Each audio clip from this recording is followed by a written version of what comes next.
अगर आप भी चाहते हैं यंग स्टार अभिमन्यु अकेला चैनल का वीडियो सबसे पहले आप तक पहुंचे, तो लाल बटन दबा के चैनल को सब्सक्राइब करें एवं बेल आइकन को दबाना ना भूलें। धन्यवाद।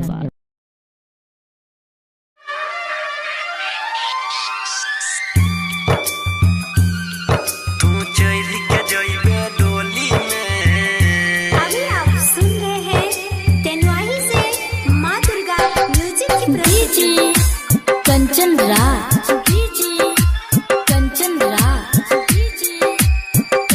यंग स्टार अभिमन्यु अकेला, अभिमन्यु अकेला, चिढ़ते फगुआ येलो वगुआ, चिढ़ते फगुआ येलो वगुआ, दम डाल दे हमरा झोली में, तू चढ़ के जइबे डोली में,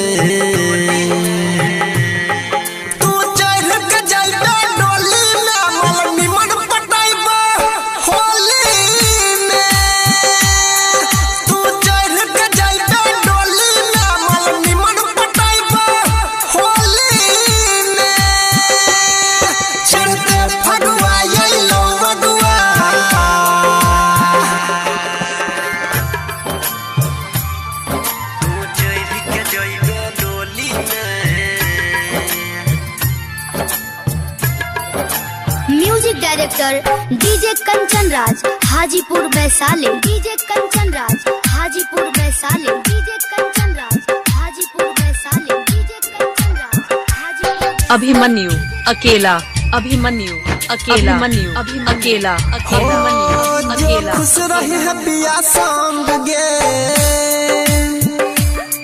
दोसरे संग खेलबै रंग गे,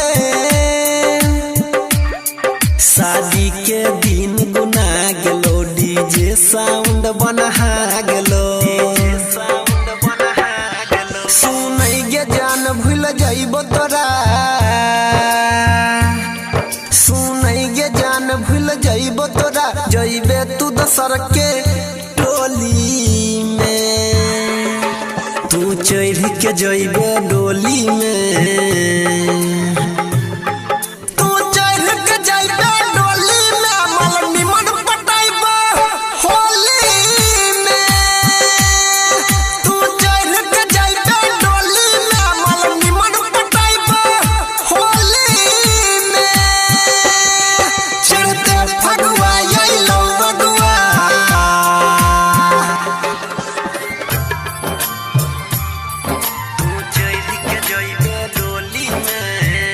मिस्टर अभिमन्यु कोनी, मिस्टर अभिमन्यु कोनी, अभिमन्यु कंचन राज,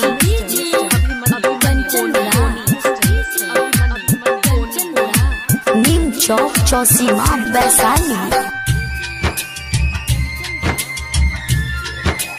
हाँ कहो देवेंद्र दिमागी गे, जइबो तोरा दिलावा से भागी गे, परवीन देवेंद्र के छोड़ जइबे, गम के अगिया में दागी के, यादव अनिल के सुन ले गे, यादव अनिल के सुन ले गे, पगलैबो न मीठ बोली में, तू चढ़ के जइबे डोली में, तू चढ़ के जइबे डोली में, मल निमन पटाइबो होली में,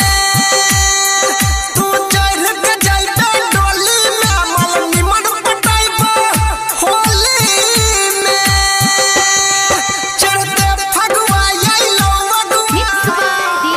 मिस्टर अभिमन्यु कोनी, मिस्टर